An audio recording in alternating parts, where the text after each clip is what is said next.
What up, my geeks? Jeffrey Powers here from Geekazine, and I want to show you it's part of I got my merch going, and we just got another part of it. It's right here. What could it be? What could it be now? Oh, it's awesome. It's awesome. I can't wait to show you the new part of the merch over at geekazine.com/merch. Rip it open. Rip it. Rip it. I'm trying to rip it. There we go. Are you ready? Are you ready for this? Are you ready for this? And of course, you can get this all over at the merch page or at geekazine.com/merch. It's getting colder.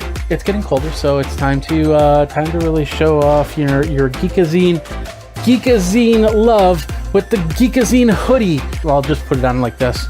So it's nice and comfortable. It comes in multiple sizes, and you can get that over at geekazine.com/merch.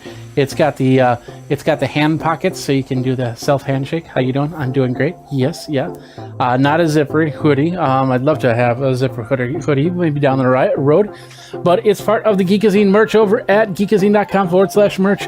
Get it now. And of course, you got the other shirts like the Geek Out shirt and the OGD shirt, and of course the Geek Porn shirt. Definitely go over to geekazine.com/merch, and you can get yourself some cool swag. Thanks a lot for watching. Till next time, you guys geek out.